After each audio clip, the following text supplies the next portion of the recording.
अंधेर नगरी चरबट राजा, टक्के सेर भाजी टक्के सेर खाजा।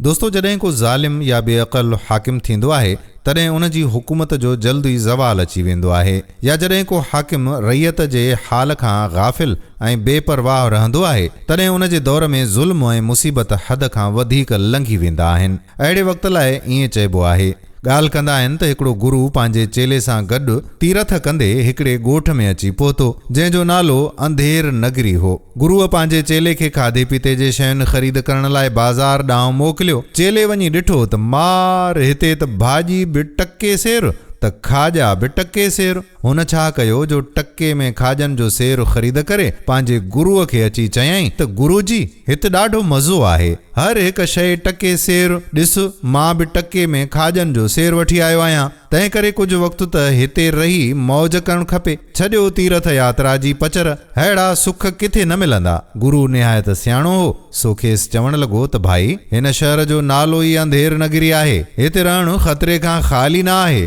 हूअं बि साधुनि खे हिकु हंधि देरो दमाइणु ठीकु न आहे। चवंदा आहिनि त साधु रमंदो भलो, पाणी वहंदो भलो, मगर चेलो चवे त आउं हरगिज़ न हलंदुसि। गुरुअ घणो सम्झायोसि, पर चेलो पंहिंजीअ ते ई बीठो रहियो। आख़िर गुरु लाचार थी हलियो वियो। चेलो उतां जा गेह मलीदा खाई दुंबो बणिजी पियो। हिकिड़े दफ़े कंहिं ॾुबरे माण्हूअ ते खून जो इल्ज़ाम साबित थियो, तंहिं करे खेसि फांसीअ जी सज़ा मिली हुई। पर इत्तेफ़ाक़ अहिड़ो बणियो जो मुजरिम जी गिचीअ खां फांसीअ जी सुरकण यानी फंदो वेकिरो हुयो, जंहिं करे राजा हुकुम कयो त को थुल्हो मतारो माण्हू आणियो जंहिंखे हिन जे बजाए फांसीअ ते लटकायो वञे। ॻोल्हा कंदे कंदे हलवाईअ जे दुकान तां चेले खे खाजा ख़रीद कंदे ॾिठो वियो, जंहिंखे पकड़े वठी आया। चेले अहिड़ो अंधेर ॾिसी घणो पछतायो ऐं गुरुअ जा वचन यादि आयसि। होॾां गुरुअ खे बि इहा खुड़क पइजी वई, सो हिकदमि फांसीअ जे तख़्त वटि पहुची वियो। गुरुअ फांसीअ ॾींदड़ खे चयो त हिन वक़्तु फांसीअ ते चढ़ण जो हक़ मुंहिंजो आहे, तंहिं करे फांसी मुंहिंजी गिचीअ में विझो। सिपाहियुनि पुछुसि त छो? गुरुअ जवाबु ॾिनो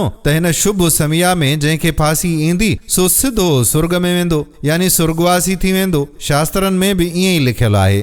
सो गुरुअ खां अॻु में चेले खे सुर्ग में वञण जो को हक़ कोन्हे। चेलो गुरुअ जी माम परोड़े वियो, रड़ करे चयईं, न गुरु न, गुरु जी न, मां ई फांसी खाईंदुसि, छाकाणि त सिपाहियुनि मूंखे ई पकड़ियो आहे ऐं न अव्हां खे। गुरुअ चेले खे घणो सम्झायो त साधुनि खां सवाइ ॿियो को बि सुर्ग जो हक़दार थी नथो सघे, पर हुननि जी ॻाल्हि कंहिं बि न ॿुधी। इहा राजा खे ख़बर ॾिनऊं। जॾहिं राजा इहा ॻाल्हि ॿुधी त सुर्ग हथ करण जो ई शुभ समय आहे, तॾहिं चयईं त बसि मूंखे फांसी ॾियो। आख़िर राजा खे फांसी आई, पर शुभ समय सबबि ॿिया बि केतिरा ई सुर्ग जा शाइक़ उते फांसीअ ते चढ़ंदा रहिया। जॾहिं गुरुअ ॾिठो त घणा ई पापी नास थी विया आहिनि, तॾहिं चयईं त हींअर इहो शुभ समय समाप्त थी वियो आहे, तंहिं करे वधीक ॿियो को बि फांसीअ ते न चढ़े। पोइ गुरुअ चेले खे चयो त हिन वक़्तु हितां कूच करणु घुर्जे। हाणे तो ॾिठो त हिते कहिड़ो न अंधेर लॻो पियो आहे, तॾहिं ई त चवंदा आहिनि, अंधेर नगरी चरबट राजा,